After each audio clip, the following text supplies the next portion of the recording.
August মাসের 5 তারিখের পর। তখন তিনি ছিলেন বিমোহিত, তিনি ছিলেন কিংকর্তব্য বিমূঢ় এবং তিনি অনেক কিছু ভুলে গিয়েছিলেন। তিনি তার আপনজনদেরকে ভুলে গিয়েছিলেন, তিনি তার শিক্ষাকে ভুলে গিয়েছিলেন, দীক্ষাকে ভুলে গিয়েছিলেন, প্রতিজ্ঞাকে ভুলে গিয়েছিলেন। ফলে কি হলো, অন্যের সাজানো একটা বাগান, সেই বাগানে তিনি এসে বসলেন। অন্যের একটা সিংহাসন, সেটাতে তিনি বসলেন। তো যার জন্য কি হলো, প্রথম দিন থেকেই এই সরকারের উপর, প্রশাসনের উপর কোনো জায়গাতে তার কোনো কর্তৃত্ব তিনি প্রতিষ্ঠা করতে পারেননি বা করেননি। সম্মানিত দর্শক, আজকের এই ভিডিওটি মূলত সম্পাদকীয় আকারে ডক্টর মোহাম্মদ ইউনূসকে কেন্দ্র করে বা তাকে উদ্দেশ্য করে। তিনি আমার এই কথা শুনবেন কিনা আমি জানি না, তবে তিনি যখন ক্ষমতা লাভ করেননি কিংবা তিনি যখন শেখ হাসিনা রেজিমের সময়টিতে ভীষণ রকম বিপর্যস্ত ছিলেন, ঠিক সেই সময়টিতে আমার সৌভাগ্য হয়েছিল তার অন্তরঙ্গ হওয়ার, কাছাকাছি যাওয়ার বেশ কয়েকবার। আর দূর থেকে তাকে যেভাবে দেখেছিলাম, সারা বিশ্ব যেভাবে তার কর্মে মুগ্ধ, আমিও তার সেই কর্মে মুগ্ধ থেকে তাকে হাইলাইট করে বেশ কিছু নিবন্ধ আমি লিখেছিলাম সম্পাদকীয়। বাংলাদেশ প্রতিদিনে একাধিকবার লিখেছি, নয় দিগন্ত এই পত্রিকাতেও লিখেছি, এবং যে কয়বারই লিখেছি উনি সেই সময়টিতে দেশের বাইরে ছিলেন, আমেরিকাতে ছিলেন, এবং ওনার ব্যক্তিগত ফোন থেকে তিনি সরাসরি আমাকে টেলিফোন করেছিলেন, ধন্যবাদ জানিয়েছিলেন, এবং আমি যা লিখেছি সেটা ওনার খুব পছন্দ হয়েছিল। এবং উনি যেটি বলার চেষ্টা করেছিলেন যে ডক্টর মোহাম্মদ ইউনূস বা তিনি নিজে যে কর্মগুলো করেন বা চিন্তা করেন, সেটা আমি তার কোনো সাক্ষাৎকার না নিয়ে, তার সঙ্গে কোনো আলোচনা না করে যেভাবে ফুটিয়ে তুলেছিলাম তার বক্তব্য অনুযায়ী, সেটাই আসলে সত্যিকার ডক্টর মোহাম্মদ ইউনূস। তো এই তার যে প্রশংসা, তার যে কার্টিসি মানে সৌজন্যতা, তার যে ভদ্রতা, এই কারণে আমি খুব কৃতজ্ঞ। আরও একটি কারণে, 2013 সালে আওয়ামী লীগের জমানাতে সালমান এফ রহমানের সঙ্গে যখন শত্রুতা আমার প্রবল হয়ে গেল, এবং সেই শত্রুতার সঙ্গে যখন আমি পেরে উঠছিলাম না, এবং যখন আমাকে জেলে যেতে হয়েছিল, ঠিক সেই সময়টিতে তিনি আমার পরিবারের খোঁজ নিয়েছিলেন, আমার স্ত্রীর সঙ্গে কথা বলেছিলেন, এবং আমার স্ত্রীকে দাওয়াত করে তার যে কর্মক্ষেত্র ইউনূস সেন্টার বা গ্রামীণ ব্যাংক ভবন, সেখানে তিনি নিয়ে গিয়েছিলেন সেই 2013 সালে। অনেক কথা হয়েছিল তার সঙ্গে এবং আমার সঙ্গে এবং আমার স্ত্রীর সঙ্গে বিভিন্ন সময়টিতে। তো তিনি এই ক্ষমতায় এসেছেন, এটা অনেক আশা না করলেও আমি সে 2010-11 সন থেকে আশা করতাম। আমার কেন জানি মনে হতো সেই মহাভারতের, রামায়ণের, কিংবা গ্রিক সাহিত্য, কিংবা আরব্য রজনীর যে কাহিনী, সেখানে নিয়তি বারবার মানুষকে যে জিনিসটি শিক্ষা দেয়, আপনি যাকে তাচ্ছিল্য করবেন ঠিক তার কাছে আপনাকে যেতে হবে। তো শেখ হাসিনা তাকে যেভাবে তাচ্ছিল্য করছিলেন, যেভাবে অপমান করার চেষ্টা করছিলেন, আমার কাছে সবসময় মনে হতো যে শেখ হাসিনাকে আসলে পরাজিত হতে হবে নিয়তির কাছে, এবং সে পরাজয় ডক্টর মোহাম্মদ ইউনূসের যাকে বলা হয় মাধ্যমে হবে। এবং এটা নিয়ে আমি অসংখ্য টকশোতে কথা বলেছি, ছোট ছোট বিষয়ে কথা বলেছি। তো সেই ডক্টর মোহাম্মদ ইউনূস যেদিনই ক্ষমতায় এলেন, আমি বলতে গেলে তার পরের দিন থেকেই তার সমালোচনা করে আসছি, এই কারণে যে তিনি ভালো করেন। তিনি আমার এই সমালোচনাটা তিনি গ্রহণ করবেন, যে কারণে যে তার সঙ্গে আমার যে সম্পর্কটি, সেই সম্পর্কটি কাছের সম্পর্ক, শত্রুতা তৈরি হওয়ার মতো সম্পর্ক নয়। আর তার জন্য আমি যতটুকু করেছি সেখানে কোনো স্বার্থ ছিল না। আর আমি যে পর্যায়ে আছি সেখান থেকে তিনি এখন যেখানে আছেন বা এরপরে যেখানে যাবেন বা আগে যেখানে ছিলেন, সেখান থেকে আসলে আমারকে কোনো সহযোগিতা, মানে তার দোয়া ছাড়া অন্য কোনো সহযোগিতা দরকার নেই। এই কারণে তাকে অনেক কথাগুলো বলেছি। তো যখন আমি কথাগুলো বলেছিলাম, আজকের এই দিনটিতে যা কিছু ঘটছে, এটি আমি আগস্ট মাসের 8 তারিখ, 9 তারিখ, 10 তারিখে বলা শুরু করেছিলাম। তখন যারা মানে সাধারণত অধৈর্য যাদের খুব বেশি, বা সহজে যারা খুব ইনফ্লুয়েন্স হয়ে যান, বা তারা মনে করেন যে সমাজটা লেনাদেনার সমাজ, লোভের সমাজ, তাদের অনেকেই বক্তব্য ছিল যে আমি উপদেষ্টা হতে চাচ্ছি, বা আমি নেতিবাচক চিন্তা করি, আমি আওয়ামী লীগের এজেন্ট, অথবা আমি বিএনপির এজেন্ট, আমি জামাতের এজেন্ট। মানে যে যার মতো করে আমার এই কথাগুলো বলার চেষ্টা করেছেন, আমাকে ছোট করার চেষ্টা করেছেন। কিন্তু যে কথা আমি আগস্ট মাসের 8 তারিখে বলেছিলাম, সেই একই কথা সেপ্টেম্বরে কেউ বলেনি, ভাবেনি, কিন্তু অক্টোবরে এসে সবাই বলা শুরু করলো, এবং এই নভেম্বরে এসে ঠিক সেই ঘটনাগুলোই ঘটার চেষ্টা করল। এখন ডক্টর মোহাম্মদ ইউনূস কি করবেন? আমি খুব বিনয়ের সঙ্গে আমার শ্রদ্ধাভাজন ডক্টর মোহাম্মদ ইউনূসকে বলতে চাই যে আপনি এখন আসলে কি করবেন, কি করণীয়? এবং দুর্ভাগ্যজনক হলেও সত্যি যে রাজনীতি সবসময় একটা ওয়ান ওয়ে ট্রাফিক।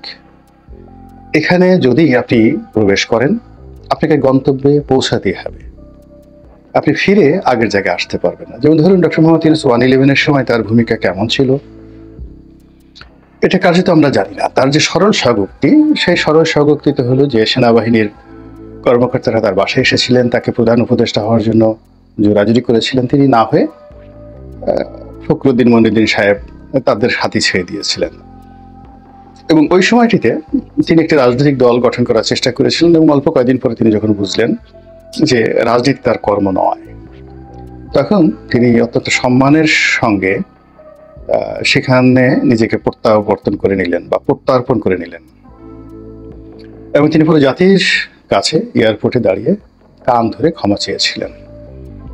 তো তার সেই ক্ষমা গৃহীত হয়নি, তার প্রতিপক্ষরা তাকে ছাড়েনি, এবং তাকে সবসময় তার মধ্যে তোমারে বুদ্ধিবে যে গোকুলে বাড়িছে, তার মধ্যে শেখ হাসিনা তার পতনের যে মানচিত্র, এটি ডক্টর মোহাম্মদ ইউনূসের মুখচ্ছবিতে তিনি দেখতে পেয়েছিলেন, ফলে তাকে আক্রমণ করেছেন।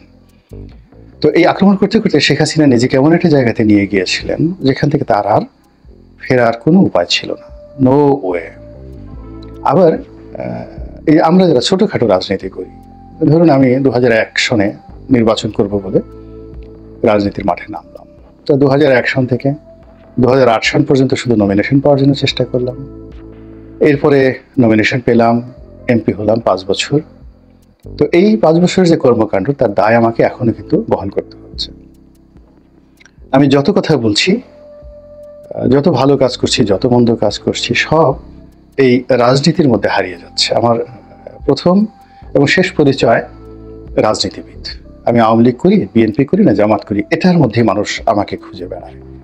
কিন্তু আমার যেটা মানবিক সত্তা আছে, আমার যেটা প্রয়োজন আছে, আমার যে আরো অনেক পেশা আছে, এটা কেউ মনে করে না। তদ্রুপ ডক্টর মোহাম্মদ ইউনূস, তিনি নোবেল লরিয়েট, বিশ্ব নন্দিত একজন মানুষ। বিশ্ব স্পোর্টসে তার যে গ্রহণযোগ্যতা, সেটা ফিফা বলেন, ক্রিকেট অঙ্গন বলেন, বা অন্য যে কোনো অলিম্পিক বলেন, বিশ্বের ক্রীড়া আসরগুলোতে তিনি নন্দিত ব্যক্তি। নেলসন ম্যান্ডেলার মতো, মোহাম্মদ আলী ক্লের মতো খুবই নন্দিত ব্যক্তি। তো তার এই সকল পরিচয়ে এসে একেবারে যাকে বলে ডুবে গিয়েছে রাজনীতির মধ্যে, এবং নিয়তির নির্মম পরিহাসে তিনি সেই রাজনীতির মধ্যেই সে পা দিয়েছেন, এবং এটাতে তার হয়তো করার কিছুই ছিল না, এটাই তার তকদিরে লেখা ছিল। যেমন ধরেন আমরা যারা রাজনীতি করি, তিনি একটা শব্দ ব্যবহার করেছেন ম্যাটিকুলাসলি। তো ম্যাটিকুলাসলি মানে ম্যাথমেটিক্যাল টার্মে, অঙ্কের যে সূত্র আছে সেই সূত্র ব্যবহার করে আপনি কোন একটা বিষয় পরিকল্পনা করবেন, নির্ভুলভাবে পরিকল্পনা করবেন। তো যারা সফল রাজনীতিবিদ, তারা করে কি, আগামী দিনে ধরুন একজন রাজনীতিবিদ এমপি হলেন, মন্ত্রী হলেন, প্রধানমন্ত্রী হলেন, তো তিনি যদি হন, সেটার জন্য তার একটা ম্যাটিকুলাস প্ল্যান থাকে, এবং যারা সেই প্ল্যানগুলো করতে পারেন তারা সবাই সফল হন। যেমন জিয়াউর রহমান সাহেব করতে পেরেছিলেন, তিনি সফল হয়েছেন, কিন্তু বঙ্গবন্ধু পারেননি। শেখ হাসিনা সেই জেলখানাতে বসে তিনি প্ল্যান করেছিলেন। তো ফলে শেখ হাসিনার দুটো জমানা, একটা জমানা ছিল আপনার সেই 96 থেকে 2001, এই পুরো সময়টা তিনি ভালো করেছিলেন। আবার 2008 থেকে 2012 পর্যন্ত মোটামুটি তিনি কিন্তু একটা গ্রহণযোগ্য পর্যায়ে ছিলেন। এর কারণে তখন ওই সময়টিতে তার সবকিছু ম্যাটিকুলাসলি পূর্ব পরিকল্পনা অনুযায়ী তিনি সবকিছু করেছেন। তার নমিনেশন দেওয়া, মন্ত্রী পরিষদে জায়গা দেওয়া, ডেভেলপমেন্ট ওয়ার্ক, তারপরে তিনি কোন কোন কাজগুলো করবেন, অগ্রাধিকার কি হবে, এই পুরো বিষয়গুলো তার পূর্ব পরিকল্পনা ছিল। কিন্তু 13 সনের পরে পুরো পরিস্থিতি তার আর সেই পরিকল্পনা মতো হয়নি। তিনি পরিবেশ পরিস্থিতির সঙ্গে নিজেকে জড়িয়ে ফেলেছেন এবং পরিস্থিতি দ্বারা প্রভাবিত হয়ে তিনি সিদ্ধান্ত নিয়েছেন, ফলে ক্রমশ তিনি পতনের দিকে এগিয়ে গিয়েছেন। তো ডক্টর মোহাম্মদ ইউনূস তিনি যদি সেই 1/11 পর মানে 2006 সন থেকেই তার একটা পরিকল্পনা থাকতো যে আমি প্রধানমন্ত্রী হব, প্রধান উপদেষ্টা হব, এতদিন থাকবো, এই লোকজনকে নিয়ে আমি এই কাজগুলো করব, তাহলে আজকের যে অবস্থা সেই অবস্থা তৈরি হতো না। কিন্তু মনে হচ্ছে যে তিনি স্বপ্ন দেখতেন হয়তো যে তিনি হতে পারেন, কিন্তু এই কথা তিনি কাউকে প্রকাশ করতেন না। দ্বিতীয়ত, শেখ হাসিনার জামানার শেষ 4-5 বছরে তার উপর যে সীমাহীন অত্যাচার করা হয়েছে, বিশেষ করে 2021 সনের পরে, এর ফলে তিনি বেঁচে থাকার আগ্রহ হারিয়ে ফেলেছিলেন, স্বপ্ন হারিয়ে ফেলেছিলেন এবং রাজনীতি নিয়ে আসলে তিনি চিন্তা করেননি। ফলে তার কাছে যখন এই নিয়ামতটি এলো আগস্ট মাসের 5 তারিখের পর, তখন তিনি ছিলেন বিমোহিত, তিনি ছিলেন কিংকর্তব্য বিমূঢ় এবং তিনি অনেক কিছু ভুলে গিয়েছিলেন। তিনি তার আপনজনদেরকে ভুলে গিয়েছিলেন, তিনি তার শিক্ষাকে ভুলে গিয়েছিলেন, দীক্ষাকে ভুলে গিয়েছিলেন, প্রতিজ্ঞাকে ভুলে গিয়েছিলেন। ফলে কি হলো, অন্যের সাজানো একটা বাগান, সেই বাগানে তিনি এসে বসলেন, অন্যের একটা সিংহাসন, সেটাতে তিনি বসলেন। তো যার জন্য কি হলো, প্রথম দিন থেকেই এই সরকারের উপর, প্রশাসনের উপর কোনো জায়গাতে তার কোনো কর্তৃত্ব তিনি প্রতিষ্ঠা করতে পারেননি বা করেননি। এবং এই কাজগুলো করার জন্য তার যে বিশ্বস্ত যে লোকগুলো, পরীক্ষিত, এরকম লোকগুলোকে তিনি নিয়োগ করেননি। এবং তিনি একটা প্রবাদ আছে যে আপনার যদি খুব বেশি অনেক বন্ধু থাকে, ইট মিনস আপনার আসলে কোনো বন্ধু নেই। বাংলাদেশে ডক্টর মোহাম্মদ ইউনূসের অনেক বন্ধু আছেন বা ছিলেন, অনেকের সাথে সম্পর্ক, কিন্তু যেটিকে বলা হয় ক্লোজ ফ্রেন্ডশিপ, যেটা পলিটিক্যাল লোকজনের থাকে, সবার থাকে, যেমন বিএনপির একজন নেতা বা আওয়ামী লীগের একজন নেতা, তাদের কিন্তু তারা জানেন যে এই লোকটি কাজ করতে পারবে, এই গুন্ডামি করতে পারবে, মাস্তানি করতে পারবে, এ প্রশাসন চালাতে পারবে, এ তার পক্ষে এই কাজটি করতে পারবে, এটি তারা বুঝতে পারে। এটি ডক্টর মোহাম্মদ ইউনূসের ছিল না। ফলে আজকের যে অস্থিরতা, আজকের যে বিশৃঙ্খলা এবং আজকের যে বন্ধনহীন একটা রাষ্ট্রীয় ব্যবস্থা এই আজকের দিন পর্যন্ত আমরা দেখতে পাচ্ছি, এই সময়টাতে আসলে ডক্টর মোহাম্মদ ইউনূসের কি করা উচিত? আমি শুধুমাত্র তাকে বলবো যে আপনি কারো কথা শুনবেন না, আপনি দরকার হলে রোজা রাখুন। এটা ধর্মের দিক থেকে নয়, যখন মানুষ রোজা রাখে, ফাস্টিং করে, তখন তার মস্তিষ্কের অনেকগুলো সেল কার্যকর হয়ে যায়, মোতওয়াজ্জহ হয়ে যায়, অটোমেটিক্যালি জ্ঞান ভান্ডার খুলে যায়। পেট যত খালি থাকে মাথা তত উদ্গ্রীব হয়ে যায়, তো আর পেট ভরা থাকলে মাথা অলস হয়ে যায়। তো আপনি 1 দিন বা 2 দিন রোজা থাকুন। আপনি নামাজ পড়েন কি পড়েন না সেটা বড় ব্যাপার নয়, আপনি সিজদার মতো করে প্রণতি দিন বা মাথা নোয়ান, বিছানায় যায় নামাজে বা আপনার ইচ্ছা মতো নোয়ান। তাহলে কি হলো যে আপনি রোজা রাখার পরে যখন আপনি এই মাথাটা নোয়াবেন, তখন আপনার যে মস্তিষ্কের রক্ত চলাচলটা অন্য সময়, মানে অন্য স্বাভাবিক সময়ের চাইতে, আপনি বসে থাকেন, শুয়ে থাকেন, এর চাইতে অনেক চমৎকারভাবে এটি কাজ করবে। এবং সেখানে বসে আপনি নিজেকে প্রশ্ন করুন, আপনার যে সময়টি ভালো লাগবে, এটি ভোরে হতে পারে, এটি বিকেল হতে পারে, যখন আপনি শারীরিকভাবে মানসিকভাবে ভালো থাকবেন।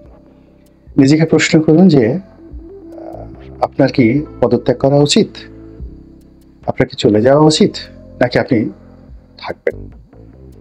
পরিণতি কিন্তু আপনার সমানই হবে। আপনি পদত্যাগ করলেও আপনাকে ক্ষতিগ্রস্ত হতে হবে, চলে গেলেও ক্ষতিগ্রস্ত হতে হবে। আর আপনি যদি থেকে যান, সেখানে আপনি যদি সফল হন তাহলে একরকম, আর ব্যর্থ হলেও কিন্তু আপনাকে অন্যরকম। তো যদি আপনাকে সফল হতে হয় তাহলে আপনাকে নিষ্ঠুর হতে হবে, সাহসী হতে হবে এবং অনেক প্রিয়জন, আপনার অনেক প্রিয়জনের যাকে বলা হয় তাদের বিরুদ্ধে ব্যবস্থা নিতে হবে। একেবারে ঠিক জুলিয়াস সিজারের মতো। তিনি যখন রোমে এলেন, আপনি একটু ইতিহাসটা দেখে নেবেন। জুলিয়াস সিজারের ইতিহাস, অনেকগুলো ইতিহাস আছে। তো তিনি যখন রোমে এলেন কনসাল জেনারেল রূপে, তখন রোমে গৃহযুদ্ধ, এবং তার 3জন বন্ধু, খুব ঘনিষ্ঠ বন্ধু, ক্রেশাস, তারপর মার্ক অ্যান্টোনিও এবং পম্পেই। তো 2জন বন্ধুকে তার মেরে ফেলতে হয়েছিল, এবং পম্পেইর সঙ্গে তার নিজের মেয়েকে কিন্তু তিনি বিয়ে দিয়েছিলেন, এবং ওয়ান্স আপন এ টাইম পম্পেই ওয়াজ বস। এবং সেই যে রাষ্ট্র ক্ষমতাকে স্ট্যাবল করার জন্য তাকে কাজ করতে হয়েছিল। আবার শেষ বয়সে তিনি ক্লিওপেট্রার প্রেমে পড়ে তিনি সবকিছু হারিয়ে ফেলেছিলেন, ব্যক্তিত্ব, আত্মমর্যাদাবোধ এবং চিন্তা করার ক্ষমতা। ফলে তার প্রিয় বন্ধু ব্রুটাস, তার হাতে তাকে নিহত হতে হয়েছিল। তবুও সবচেয়ে বড় ব্যাপার হলো, তিনি যদি সেই সময়টিতে রোমকে নিয়ন্ত্রণ না করতেন, তাহলে এই যে প্রায় 1000 বছরের রোমান সাম্রাজ্যের ইতিহাস, এটি কিন্তু রচিত হতো না। তো কাজে আপনি একটা ঐতিহাসিক সময় পেয়েছেন, প্লিজ ভয় পাবেন না। আপনি সাহসী মানুষ, ধৈর্যশীল মানুষ। মহান আল্লাহ আপনাকে অনেক অনেক গুণাবলী দিয়েছেন, যেগুলো সচরাচর অন্য কোনো মানুষের মধ্যে থাকে না। আপনার শ্রেষ্ঠত্ব, আপনার বীরত্ব, এই যে সময়, এই সময়টিতে আপনি কাজে লাগান।